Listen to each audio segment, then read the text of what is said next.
Hello and welcome to this, our fifth Solas webinar. This one is entitled How to Run a Small-Scale Evangelistic Event, and you're really, really welcome. We're very glad that you've joined us this afternoon. Now, we're aware that there's many people joining us from different parts of the world, and you're all very welcome, but a special shout out, actually, this lunchtime to some of the students at Dundee University Christian Union who made a very special effort to get up before midday to join us for this, so you are particularly welcome. Now, the first time I heard the word Solas was when I heard that a minister in Dundee was hiring a coffee shop in Dundee. That was, of course, David Robertson, who was at St. Peter's Church in those days. And what we heard was that people were coming to the coffee shop, people that wouldn't come to church, people that wouldn't come to a normal Christian event, but they had questions, they had ideas and things they wanted to discuss, and they were willing to come to Costa Coffee in Dundee and discuss Jesus. So these kind of coffee shop, these small-scale events have really been part of the DNA of Solas right from the very early days of this organization. Now, joining me today to discuss how we can go about doing small-scale evangelistic events today, we've got Gareth Black and Andy Bannister. Hello, guys. How are you doing today? Are you online? There you are. Good. How are you getting on? Doing well, Gavin. Great to be with you today. It's a lovely, it's not quite a lovely Scottish summer's day, but it's a great day here in Dundee, and looking forward to the next hour.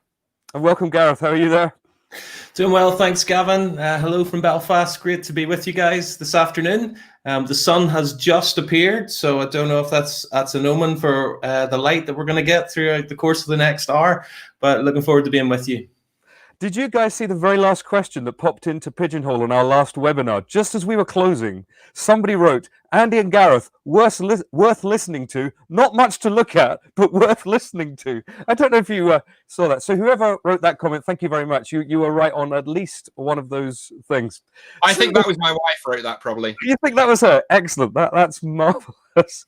So I'm going to be picking Andy and Gareth's brains. They've got a lot of experience at running small-scale evangelistic events. They've done many of these things over the years. So they've got a lot of sort of theological and practical wisdom to share with us in the next few minutes. We'll be here for about an hour, and the discussion should be really practical and we trust helpful for you.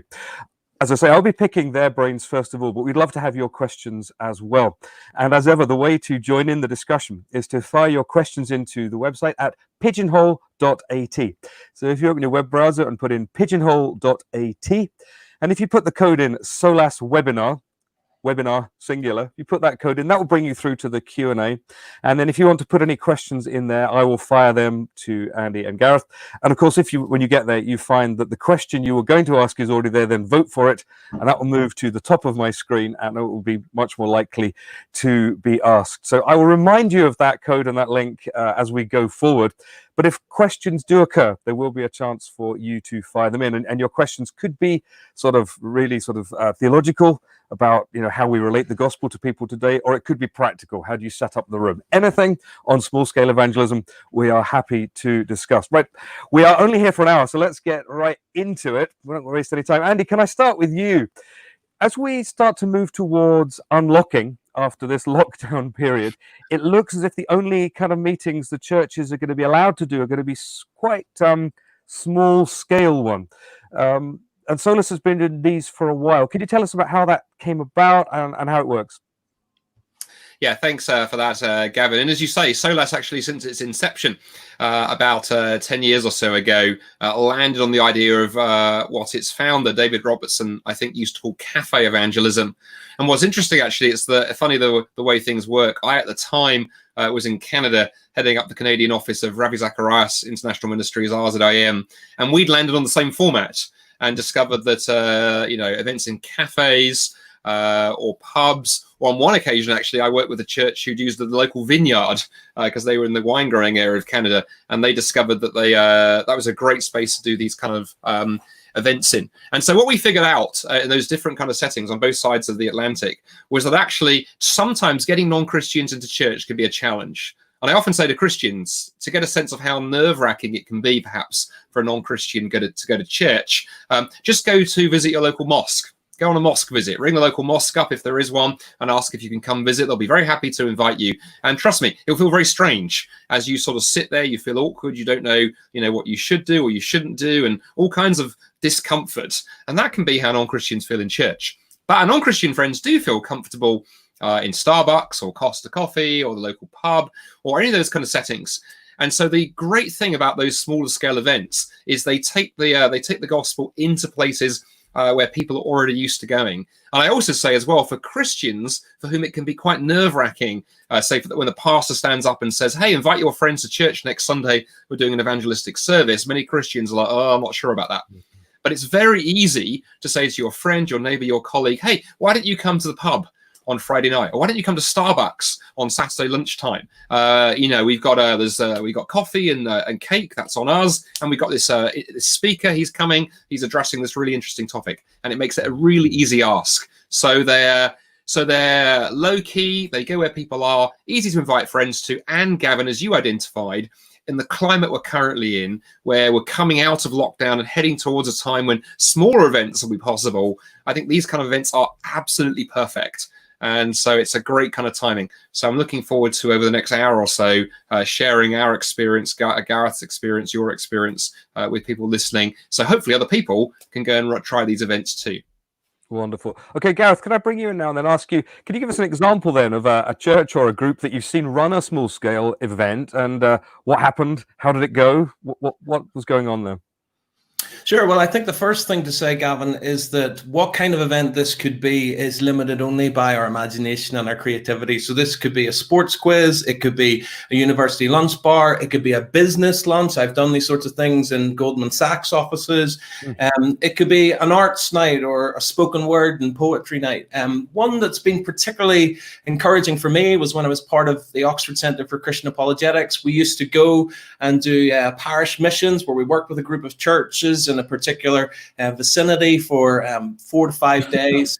And a few years ago, we went to Ealing in West London, and one of the events that was particularly good in that particular mission initiative was what we called a worldview quiz in a pub, one of the local pubs. So, I mean, it was essentially a pub quiz. We had one of our team members develop this, but quite interestingly, this particular quiz sort of moved towards the end towards bigger questions of philosophy and meaning and purpose and things like that. So, we got connected with the local churches. We got people to bring friends. Obviously, it was a venue that people were used to coming to. They enjoyed it. We had a good relationship with the landlady. She was Irish, which helped. And people just came along very naturally, got themselves a drink, came and sat down at tables. We joined them at tables, got to know them. A lot of them came in groups. So because obviously a table quiz lends itself to sort of teams and things like that. So people brought friends themselves, even if they weren't part of the church. And as we went through this quiz, little by little, it moved more towards these sort of big questions, so much so that when the quiz final round finished, and then before we were sort of tallying up the scores, we then got to the point where the quiz master, the MC, was able to sort of move it more towards a more explicit sort of little talk where he asked questions about about our own questions, about our own sort of meaning and purpose and the Christian faith and things like that. Very organic, very natural. Some of the best conversations actually happened after the quiz around the tables, but people just enjoyed the night and never thought that they would be talking about the things that they ended up talking about, but very much appreciated it. And actually, some of them even came to later events that we were running in the week. Wonderful. Andy, any particular events that stand out in your mind from small-scale evangelism? Yeah, I love that Gareth told that story about he'd done this at Goldman Sachs, because actually we've again have seen these work in business settings as well. So one story that illustrates that actually was I do quite a few trips across the Atlantic, or used to before lockdown, because of my time in North America. And I've got a friend of mine who works for a large magazine in Washington, D.C. I won't, because of live streaming, mention which particular one it is, but it was very well-known magazine based there.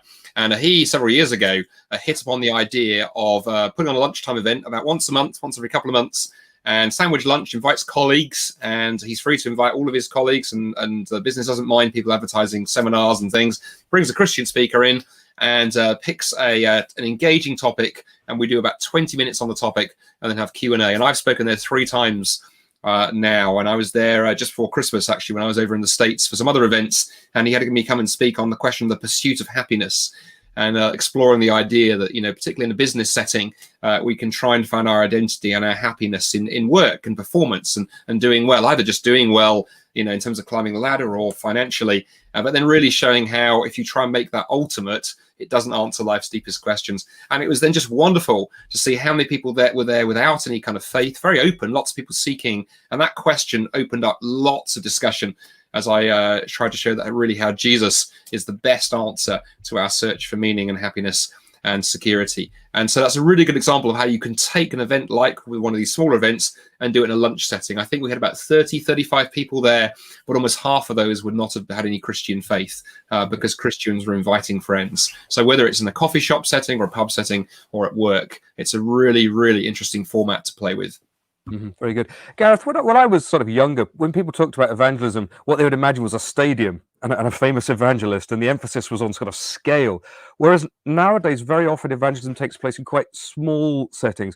What is it about small scale settings that is particularly effective, and why do we use those so much?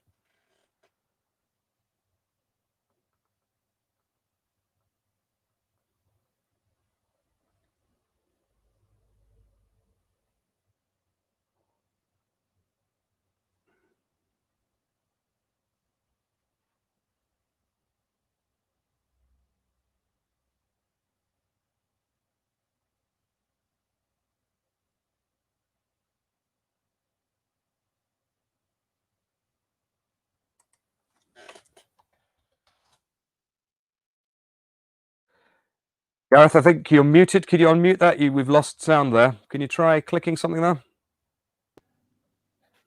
How's that? Much better. Can you try that again? Because we missed you then. You were... I was going for it. You guys missed a whole load of gold there.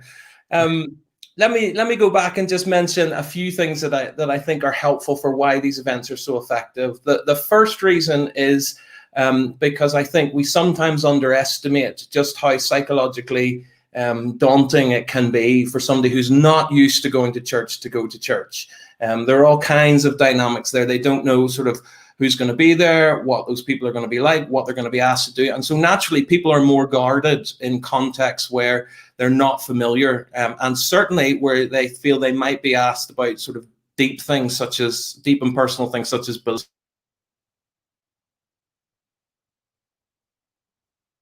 We've lost you again, Gareth. How's that? You're back on again. Yep. Yeah, Try again. I'm not sure what's going on, guys, with the microphone. It seems to be just muting itself naturally. The computer doesn't seem to like me. Let me just pick up with a couple more things. One is that these events are much more manageable than the bigger events that you mentioned.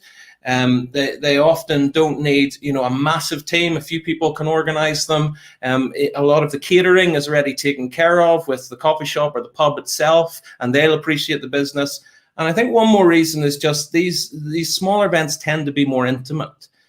People appreciate being connected with and being engaged with in a much more intimate way.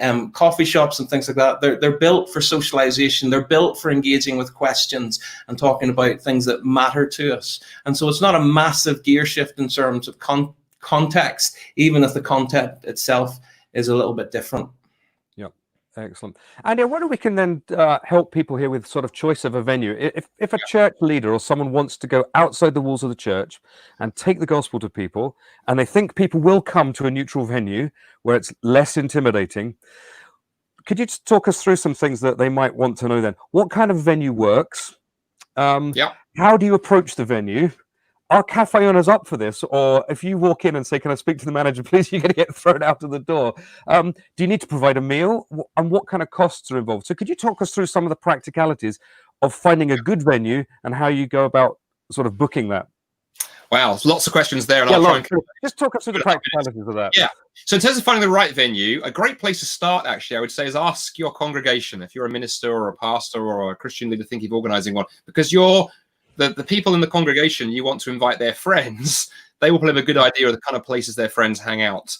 And Gareth and I have already given you an idea of some of the places we've done these, coffee shops, pubs, curry houses. Several churches I've done have figured out, curry restaurants are great places to go. golf clubs. I've done them in. And so ask your congregation, where would you feel comfortable inviting your friends? Is this a kind of pub going congregation? Is this more of a kind of, going to the coffee shop type congregation? So do it that way. In terms of then approaching the venue, I've always found it interesting. The best way to do this is approach it as a business proposition. What you shouldn't do is go into your local coffee shop and say, hey, have you got a moment? Is the manager here? And then when they come up, say, hey, we're the local church. Can we do an event free? Because Christians are often known, sadly, for being a little bit stingy. The best thing to do is to go in, if it's, say, a coffee shop, perhaps it's Costa Coffee or somewhere, go in, buy yourself a coffee and then say, hey, is the manager here? And then say, look, we're thinking of putting on a small event. Do you rent out your facility of an evening? Can we hire the coffee shop for an evening? Many coffee shops do it on a basis where you have to sell, X amount of product and they'll let you have the venue free of charge. So it may be a case of you saying, look, if we can guarantee you 200 quid's worth of business, would you let us use the venue? And mostly when you do that as a business proposition, most businesses, particularly in this climate where they're looking for income, are likely to say yes. And then just be very professional. Ask them, what paperwork you need to do, if any insurance you have to have, or they cover it, those kind of questions. And then you're running it purely as a business transaction. And if it goes well, what you've done, you've blessed a local business. They've had a good experience of Christians. And there's every chance that next time they'll be saying, look, come on in. We're inviting you back for the next time. By the way, the other great thing with using these kind of venues, when you're doing the event, it's not just the non-Christians you've invited who are there. The staff in the coffee shop or the pub or the restaurant will be listening. In terms of, do you have to provide a meal? Only if you want to. I've done several of these events as kind of men's group type events, and they often like to go for curry houses. So I did a couple of events in Glasgow late last year where the church figured out the nearest kind of non-Christian friendly venue was the local curry house. The men's group had a good kind of a tradition of doing curry events. So in that case, they provided a meal. And what they did was encourage the Christians to pay for the meal for their non-Christian friend, because that increases the ask as well. Hey, would you like to come to this event? I'll buy you a ticket. I'll buy your dinner. And then there'll be an after dinner speech and that kind of thing. If it's a coffee shop, usually what we suggest is that you pay for a coffee and, say, a piece of cake for your guests coming. But again, you can encourage Christians to perhaps buy a ticket for their non-Christian friends. And then there's buy-in when you ask them. I hope that covers some of it, Gavin. That was a lot. Yeah. Well, it was a big question. I'm really interested that you've also mentioned our Christian witness, not just to our guests to the event, but also to the staff. Treat the business well, honor them. Absolutely. And also witness to the stuff. I remember reading a report of an evangelistic curry night you'd done, and the person from the church said to me that all the staff from the kitchen went quiet during your talk and came through and listening around the door. Yes. And there was a tremendous impact there for the gospel. So I remember, actually, I had a long conversation afterwards, Gavin, with the lady who was the husband and wife who ran that restaurant.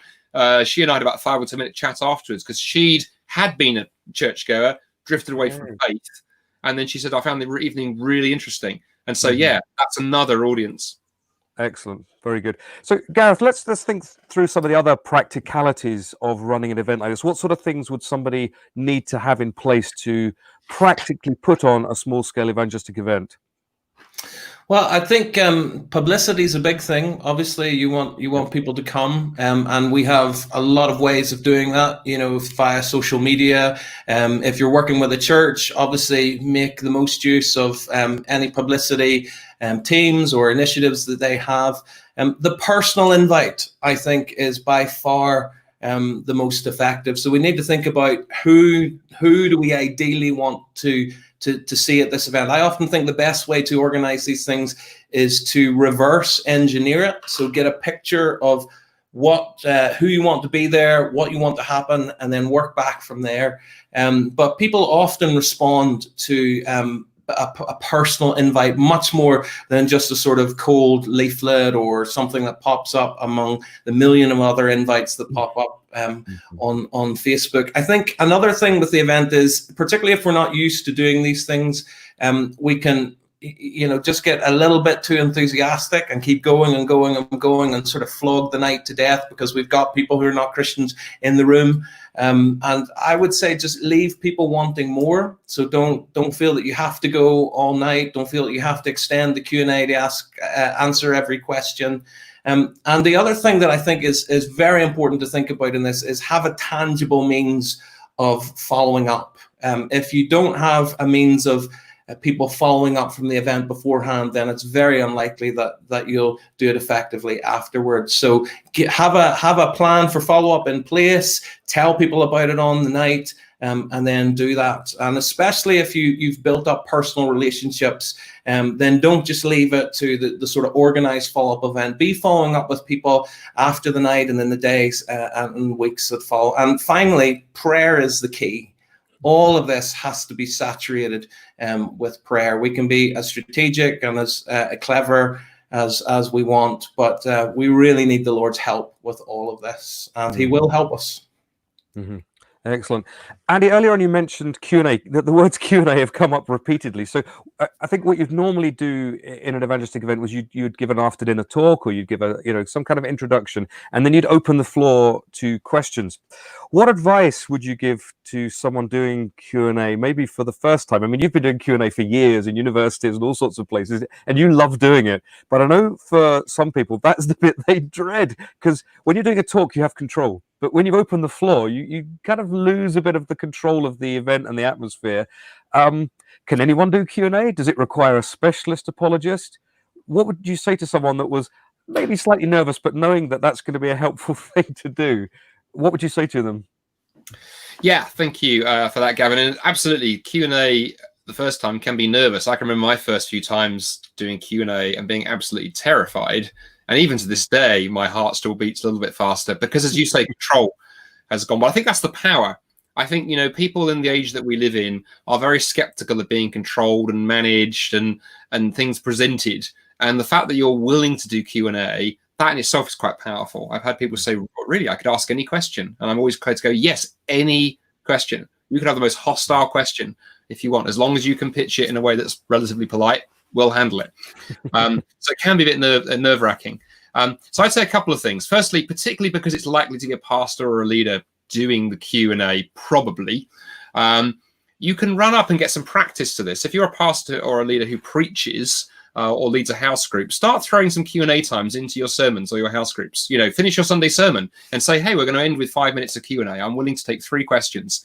Those are likely to be more friendly questions because you're doing them on a Sunday morning, but they'll give you some practice at what that looks like as you ramp up to the big night. Secondly, when it comes to Q&A, some little tips on how you can do Q&A at an event like the one we're describing. Give the audience some clear direction. Say, look, we love your questions on what we've shared tonight. Any questions are fine. We just have a couple of rules. Please keep your questions kind of short and to the point. We prefer not to have a sermon. This is Q&A, not sermon and monologue.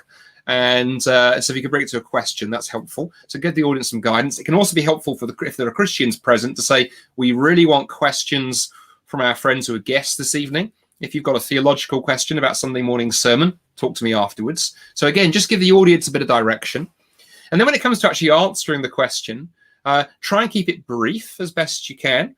Don't feel the need to preach a 10-minute sermon. Try and answer clearly and articulately, but don't feel you need to download everything onto somebody. If you don't know the answer, say so.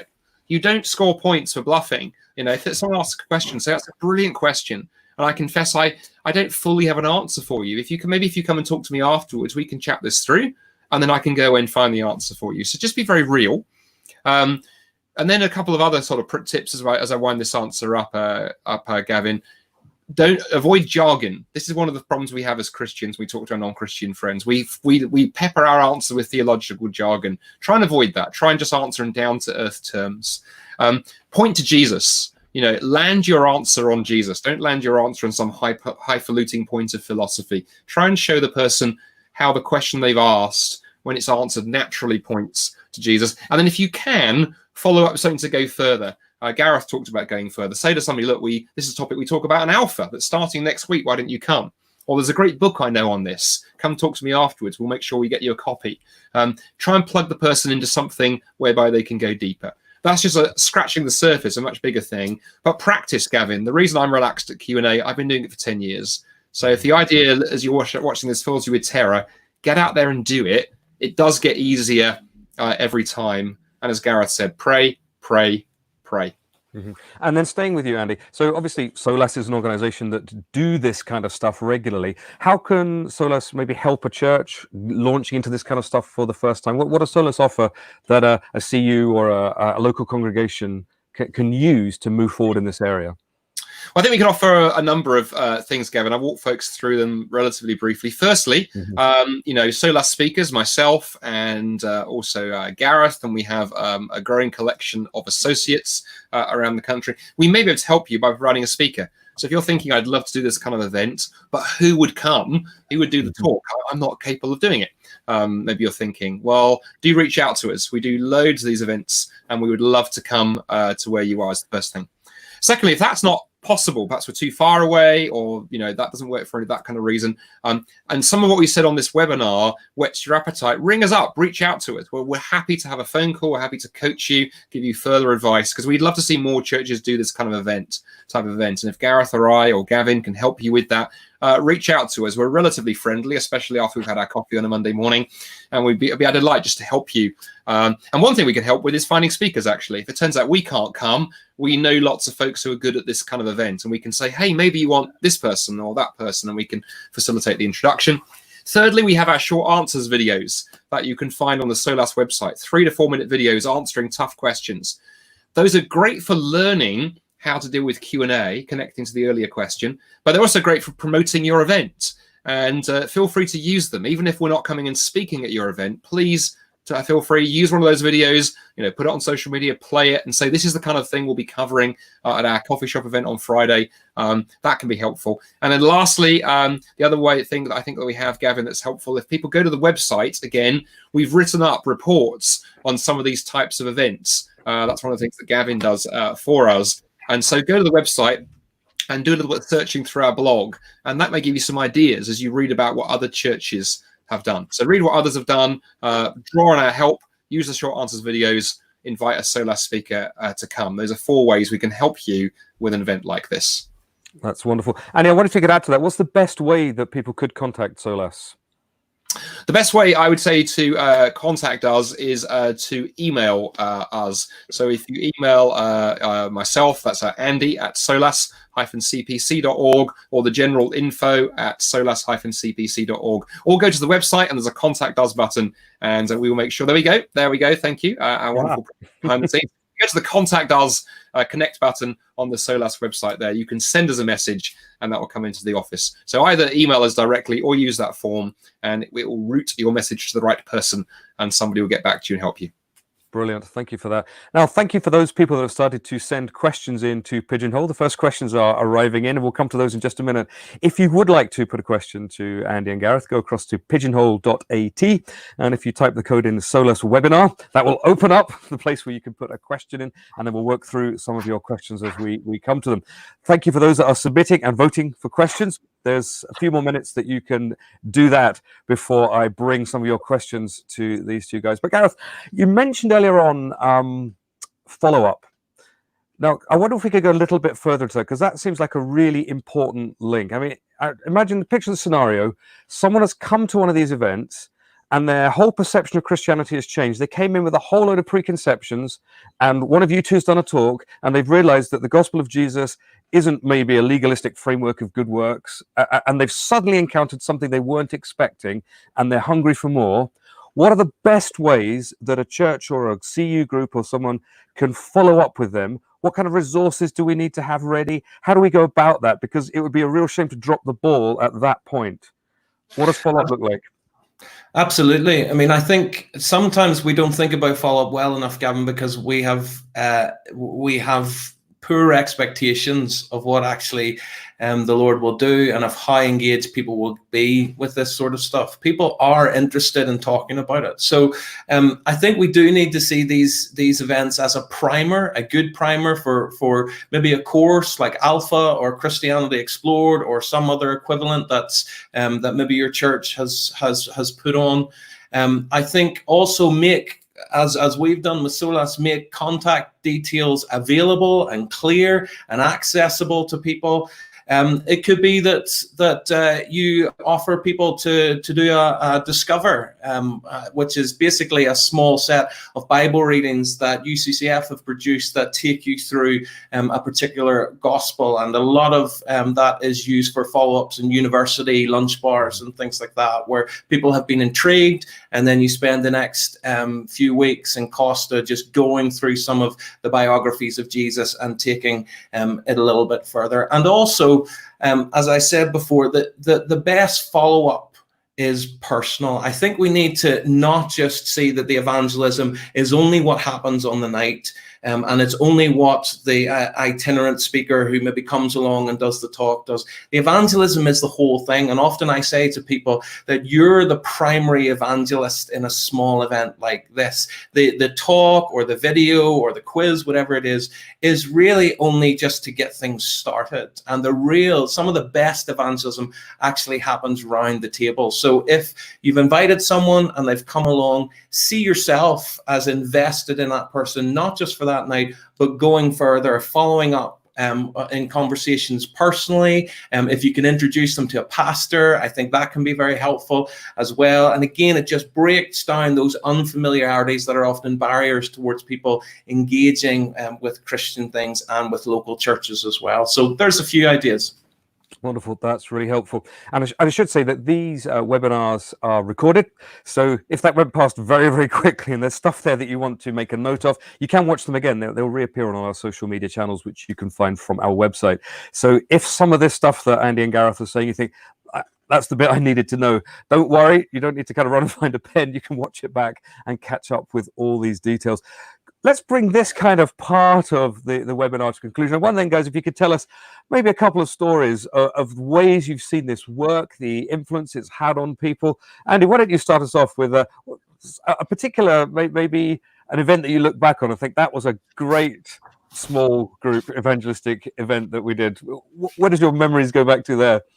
Yeah, there's so many kind of stories, Gavin, because we do so many of these, but just one event I often go back to, just because the venue was so great. It was about two and a half years ago, but we did an event at a wonderful pub in Stirling, a city just down the road from where we are here, and it was there's this pub. It's called the Kilted Kangaroo, and it's a wonderful mashup between Australian and kind of Scottish culture, and we work with the church there, and we've done several events there, actually, both in the pub and then in a curry house. But this was an early pub one, and I forget the exact topic I was speaking on. What I remember, there was a woman in the audience who was quite a feisty's too strong a word, but she was an atheist and not afraid of saying that she's an atheist. And so during the Q&A, asked several kind of questions and stuff, and I responded, and then she came back again and again and again. And actually I remember the rest of the audience, just I think in the end, just watching her and I go sort of to and fro, again, not in a hostile way, just she had question and then more question and more question. And at the end of the evening, I gave her a copy of my book, The Atheist Who Didn't Exist, that kind of looks at some of the bad arguments out there from the atheist side. Christians are not immune from bad arguments, it must be said, but our atheist friends have some. And she took it away and said she'd read it. Well, I later got an email from one of the organisers to say that apparently she had sat up half the night reading this, and it had really helped put some foundation in for her, and she was having ongoing conversations with some of the pastoral team at the church. Now, I don't know how that conversation ended, because that was where the thread ran out. But I do remember what was interesting was how he went from quite hostile and outwardly quite feisty, always quite scary, somebody might find that individual, to somebody who actually, once you were able to patiently deal with the objections, then was willing to actually go away and read an entire book in an evening. And that's one thing I always encourage people who are starting out in this. Remember, behind every question, there's a questioner. And someone who might come across as, I'm quite angry, there might be all kinds of baggage there. So just treat them patiently, do your best to answer them. When they're talking, listen and be praying. And the Lord can use it in amazing ways. And I've got dozens of those kind of stories, but that one sticks out, not least because the pub was such fun. Mm-hmm. Gareth, what sticks out in your mind when you think back of the small scale coffee shop style evangelism things that you've been involved with? Yeah, well, it's not a coffee shop one, Gavin, but when my wife Amy and I were in Oxford, we began a small group for some of the postgraduate students there, just to come along sort of once a week, have a meal, encourage one another. And very quickly we decided that we should be doing things evangelistically within the city. And so we decided that we would put on a community carol service. Now, none of us had really done this before, but we were passionate about it. We wanted to do a good job. We checked with some of the local churches, and that's another thing, just to respect that we didn't sort of compete with anything else about sort of when we held this. And we managed to find one of the best venues in the entire city. It was an old church called St. Michael at the North Gate. And I think when it comes to carol services, a church is actually a really good venue that people are prepared to come into. But we got together, we did some music, and we did carol singing in the days leading up to it, as publicity outside the church. The church was on one of the main streets in Oxford, packed with all kinds of different people. And we amazingly, just one Wednesday night for an hour, we ran a carol service, we shared testimonies, we sang carols, we did spoken words, we had a short talk, and we had a packed event with people literally coming in off the street to the event. We must have had between 150 and 200 people. We didn't have a clue that amount of people would come up, but people were really engaged, and we had follow-up cards and things like that. I believe someone even became a Christian as part of the event, and we got them connected with some of the students who were going to be staying around over Christmas. So all of this kind of thing, it starts with a small idea, but it can become something really incredible if we think about it and we're prepared to sort of put our head above the parapet and just see what the Lord will do. If we try, I think the Lord will help us. Thank you for that. Andy, I wonder if you could just very quickly, before we move into the Q&A section, then tell us, this webinar has been put on by Solas this afternoon. Tell us, who are Solas, what do you do, and how can people get involved with Solas? Yeah, thank you, Gavin. So Solas, for those who are not familiar with it, we are a small Christian ministry originally based in Scotland, but now spreading out across the UK. So we have Gareth in Belfast, and we'll be adding in time team members in other regions of the UK. And we focus really on two things. Firstly, we focus on, as you've heard today, taking evangelism, taking the message of Jesus out of the four walls of the churches and going into places like cafes and pubs and restaurants and so on and so forth, doing it up and down the country. We also do lots of work on universities, supporting Christian unions on those campuses and helping them do evangelistic events too. So evangelism is in our DNA. We love talking about Jesus and answering people's questions and showing why I think there are good reasons that the Christian faith is true. But then we also love teaching and training and equipping Christians. So this events like this webinar, for example, we love putting really helpful tools and resources into the hands of the church so that Christians can do evangelism to their friends and neighbors and colleagues. And all of that, we love working through local churches. We're not an organization that's trying to replace the local church or come in and do something like that. What we want to do is empower local churches and local Christians to be salt and light and reaching out where they are. We also have loads of online content. I've mentioned the short answers videos. We have that and thousands of other pieces of content available online. You can see there, thanks to the wonders of modern technology, the Solas website there to my side, and our short answers videos and resources and all kinds of bits and pieces packed all over that. And do check that out. We're also very active in social media, and it's a great way to do evangelism, actually. Go to the Solas Facebook page and find something we've shared, something evangelistic, and share that on your own Facebook page. And we do lots of accessible content there, and that will help start conversations. All of that, though, is only possible because of this amazing network of Christians up and down the country, and in fact around the world. We have lots of Canadian and American and Australian, New Zealand friends who help make possible what we do.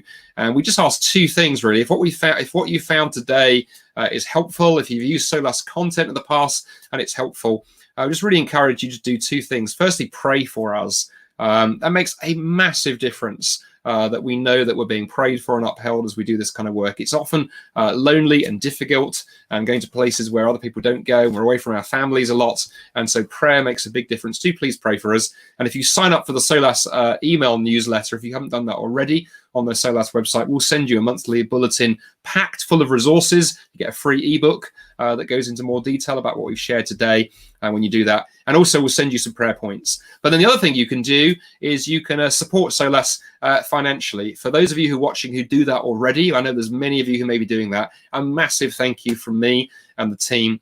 But if you go to the Solas Facebook page, and if you're not already supporting us for £3 a month, roughly $5 a month for our North American friends, that helps us do more of the kind of evangelism we've been talking about today. And as a thank you, myself and several other UK Christians, including Christy Mayer, one of our associate speakers, we worked on together this book with IVP, Healthy Faith and the Coronavirus. It was originally launched as an ebook. It's now a print book, but if you sign up to support us, we will send you the ebook free of charge as a gift to you.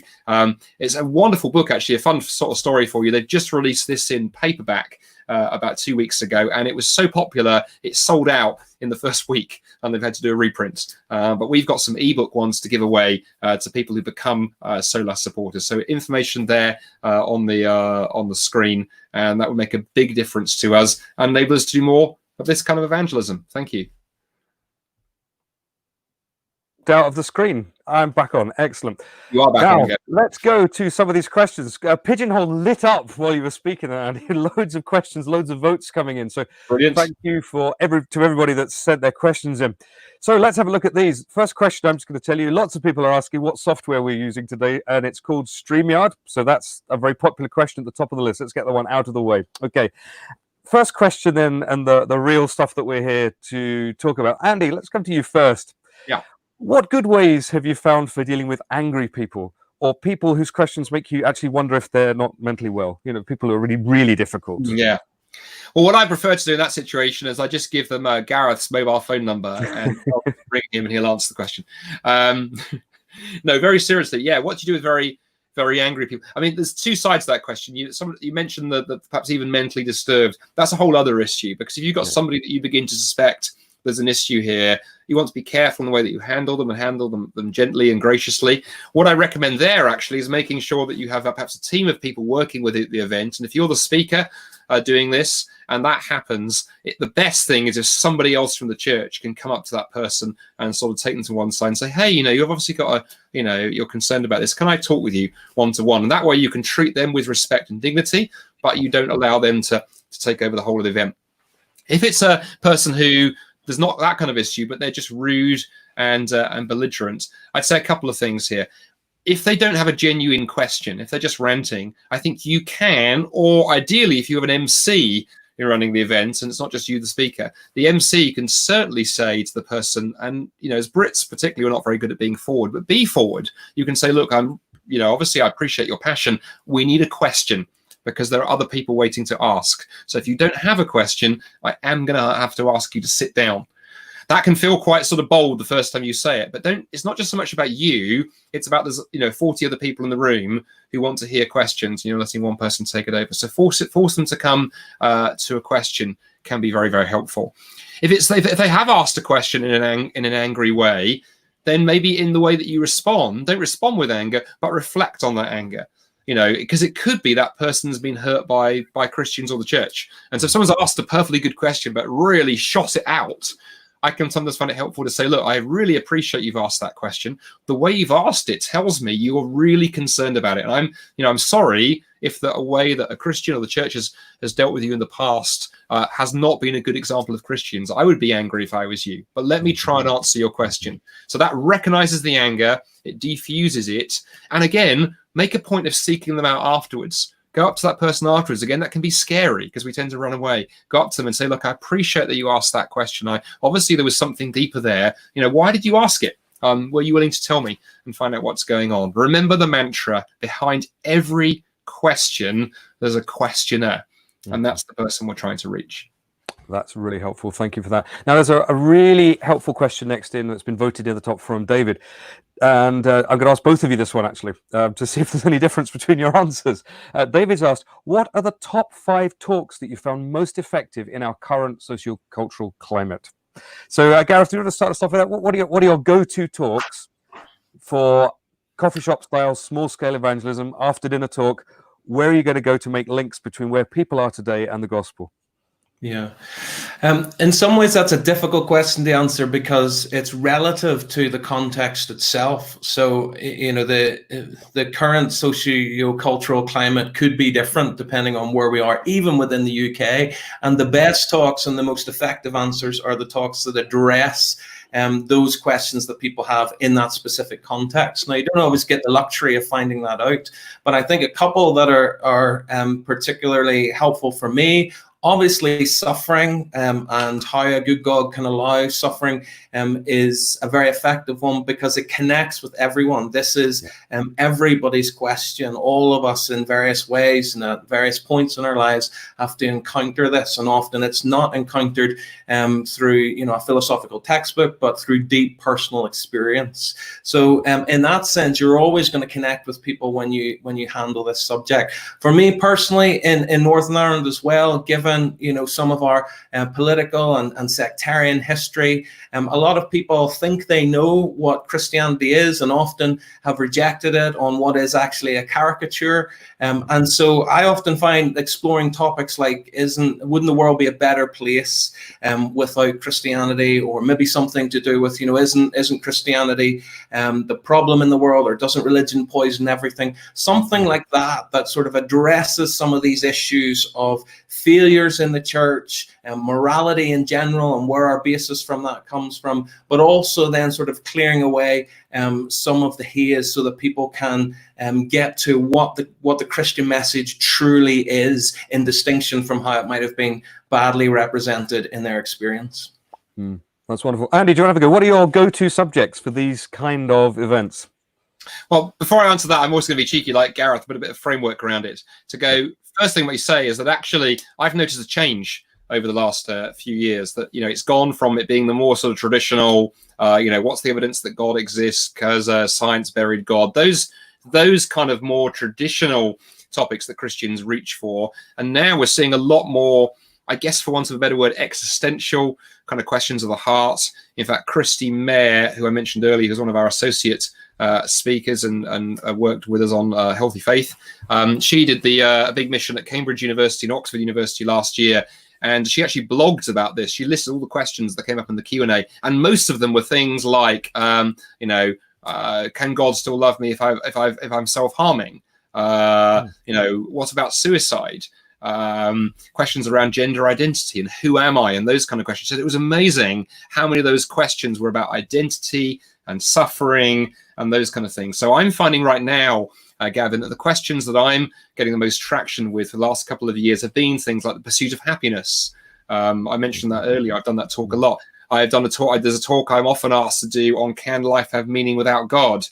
Really showing how we need God for life to have any meaning at all whatsoever. Human rights is one I talk about a lot in the current climate. It wasn't written for the current climate, but in the kind of climate where Black Lives Matter and that discussion is everywhere, I often like to say the biggest question is why any lives matter. Because, you know, if we are just atoms and particles, then there is it's hard to sort of justify our value and dignity. And so those kind of shape of questions, I landed at those because I think this is important for people to know by listening. If you're thinking of doing one of these type of events, don't just guess. You know, have a read of the newspapers. What are people talking about? What are the themes on the TV shows? What's Twitter up on fire with, you know, this particular week? Or talk to your friends. You know, go and talk to the different ages across your congregation, young and old. Go and talk to young adults and say, you know, what are people talking about at university, at college, at school? You know, what's being talked about at the water cooler for people in the workplace? And rather than you naively assume, because as pastors and Christian leaders, we can sometimes be detached. Listen to your congregations. You know, what are the questions that their friends are running into? And that way you can have your finger on the pulse. That's wonderful. Gareth, we've got one of our Indian friends. We've got thousands of friends in India who follow us on social media, and you are very, very welcome today. So big shout out to you. Now, I've got a question that's coming from India. Gareth, I'm going to put this one to you. Some other suggestions of how to do these kind of events. He says there's not much kind of coffee shop culture around there. Are there any other ideas of how to do small-scale evangelism, particularly where they're facing kind of cultural opposition, quite strong opposition to the gospel? Any other ideas of ways that small group evangelism can be done? Yeah, I mean, I can't speak specifically to the Indian context because I just don't know it. So it would be foolish for me to try and bring in the cultural nuances that might affect answering that question. But my guess would be is if sort of coffee shops aren't normally where students are gathering and having conversations, then where are those places? Students are a very social bunch the world over. Where are the places and where are the contexts where they're talking? Where are the places that are most natural for them to have these kinds of discussions? And if you can identify those things, then try to do it there as much as possible, whatever that looks like. The opposition question, you just have to be very, very careful. I mean, at the end of the day, we do want to respect authorities and not try to whether that's authorities, of the government or whether it's, authorities in a business context and things like that. We don't want to be reckless about this. And part of our representation of the gospel is to respect that.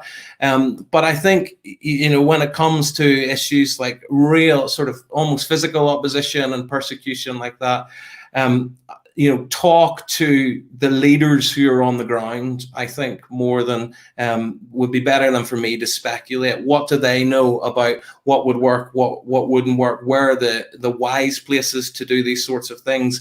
And often, I know we're talking about sort of smaller events, but often in contexts like that, the best way to do those things is in terms of personal relationships, engaging with friends who are in your classes at university and things like that, and maybe that will mushroom a little bit into adding a few more in, but it really depends on the context itself. So listen to the people who know about that context way more than I could, and try and see. But the heart behind wanting to do it in that context, I certainly affirm. So go for it.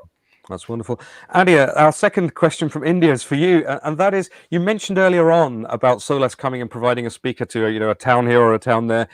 Do Solas ever provide speakers via Zoom in the current context? And could you do a guest evangelistic talk on a Zoom meeting somewhere?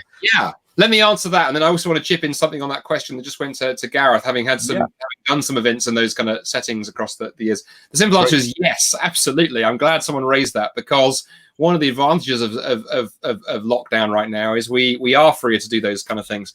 So I had a good example of this just the other week, actually, where two examples just the other week, rather. One was from Australia, where somebody emailed me out of the blue and went, "Hey, I don't suppose there's any chance." And I wrote back and went, "Actually, there is." So with the time zones, I think it was sort of morning for me, evening for them. And it was surreal that here I was, speaking into my webcam in Scotland, and we had 30 people at a sort of, it was a sort of a house group type, of a personal house setting thing in Australia. And then the other one the other week was a church who wanted to put on one of these events down in Derby, halfway down the UK. And again, the path that emailed me out of the blue with a kind of, "I don't suppose there'd be any chance." And I went, "Yes, there would be." And so within 10 days, we put that together. And that was an outreach event aimed at Muslims, actually, because they had a mosque opposite the church. So they set it up and invited lots of Muslim friends, and we had some. And I did a 20-minute presentation over Zoom, and then did Q&A. And the Q&A part works great on Zoom, and it worked wonderfully. So yes, we can. Just one thing to add to Gareth's brilliant answer on that previous one. Two things I found work well in those kind of difficult settings. I've done several events in places in the Middle East. I won't mention particular countries for obvious reasons. But we found in those kind of settings where you can control the environment. So we've done, events that are very small. We've done a couple of sort of hotel events where we say booked a function room, and Christians have invited friends who they know and have a relationship with, and we've gone small. We've gone as low as sort of 12 people, maybe sort of 20 people, and not thrown it open to the public. And that's been okay in some settings. And then in one other setting I know of, a friend of mine has had a lot of success doing Christian book readings, Christian book clubs. So they've got together with several neighbors and started a group where they meet together, sort of themselves and sort of 9 or 10 friends, pick a different book each month. And when it's their turn to pick the book, they pick something Christian. And that's worked really well. It's below the radar. It's not a quote unquote public event. And I think that's an interesting model we might learn from, because in lockdown right now, in settings where we're about to be able to meet with perhaps more people in our homes while not have public events, maybe be thinking about, okay, what can I do with 5 or 6 neighbors? And maybe there are some of you watching this who could go, yeah, I could start a book group. I could invite my neighbours, and once a month we could get together and discuss a book, and we take it in turns. And as I say, prayerfully be thinking about when it's my turn to suggest the book, what do we go for? One of my friends in Canada did this, and they found the Screw Tape Letters by C.S. Lewis. It was brilliant because all of their friends loved it. It's a very, very interesting book, but boy, does that open up all kinds of questions to sit. They had some very long discussions off the back of that. Oh, that's tremendous. Okay, Gareth, what I want to do is next kind of combine a few questions, because there's a few questions that have come in about the relative merits of different venues. And because time's short, I'm going to collapse them into kind of one kind of question and put it to you. Somebody asked, what about the home as a venue? And someone has asked, church or neutral location? So, basically put all those questions together. Where's it best to meet? In a home, in a church, in a neutral location? How do you choose the venue? What's the best kind of venue to go for? I think the best venue to go for is the venue that, as far as we can tell, would be easiest for people to come to and most natural for people to come to, socialize and engage in conversation and questions. As I've said, churches can be very daunting for people. And they're often, because of the unfamiliarity of it, people will be more guarded. And so, they won't open up and they won't engage. Homes can be good because they're really intimate and relaxed. But again, coming to someone's home can be very, very different. Even if it's not intended, there can be very, very different dynamics of power there. And so it can be just as daunting to come into someone's home unless you know them. So again, if it's similar to some of the stuff that Andy has just mentioned, then if it's about neighbors or if it's friends and things like that, and they're used to coming to your home and used to engaging with you in your home in other contexts and about other issues, that's fine. That might work as well. I think the beauty of things like coffee shops and pubs and restaurants and hotels and things like that is people can come and go as they please. So they're not kind of locked in the sense that they might feel they are in a church or even in your home. They can come and go as they please. And those are contexts in which people naturally socialize, engage in conversation and ask and think about important questions. So for me, I think it very much is down to who are the people that you ideally want to come along to this event, and what is the best place, the best environment that is most suitable to that kind of approach. So there's not one size fits all answer. That kind of makes sense. Andy, the next question I've got here for you is an anonymous one. And reading this brings back bad memories for me, because this happened to me when I was chairing a Q&A. Okay, it says, in Q&A, what do you do when people are talking about Jesus, perhaps for the first time, and then a Christian wrecks it by asking a stupid question about some minor theological point or issue or hobby horse? What do you do? That would never happen, would it? That could never happen. Oh boy. Let me share, actually, it brings back memories to share a story. I remember talking to a friend of mine in Canada. I was in Canada from 2010 to 2016. I had a friend once who was doing one of these type of events at the local university. I had a great turnout. She had about 150 people, almost 50-50 Christian, non-Christian. And it was a great event in God and Science, and it had gone really well. Got to the Q&A, about almost the first question. Christian raises their hand and asks some question but refers to the kind of young earth understanding of creation and Genesis. That would be okay, were it not that then someone on the other side of the room raised their hand and went, well, hang on a minute, not all Christians believe that.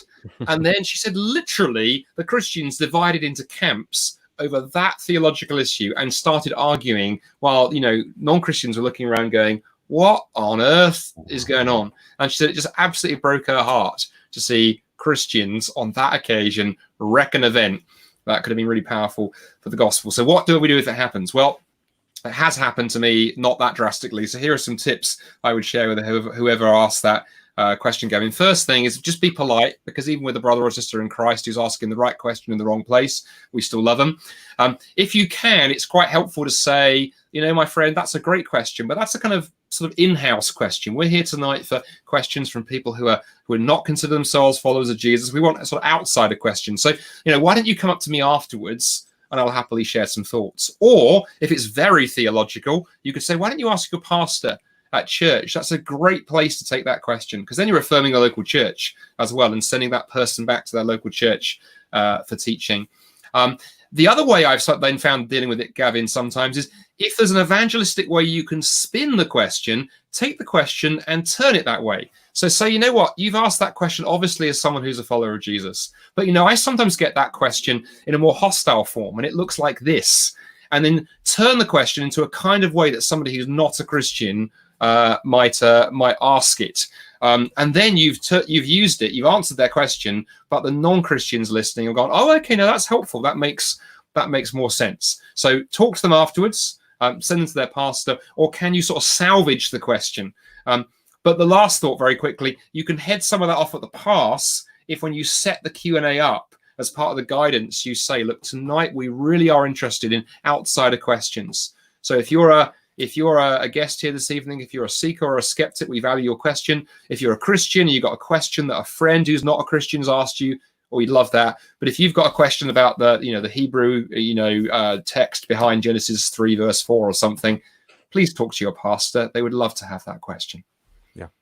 Wonderful. I think we've got time, Gareth, for just one more very quick question. I'm going to go for one down the bottom of the list here. How can a small event like this be used to promote something like Christianity Explored or Alpha?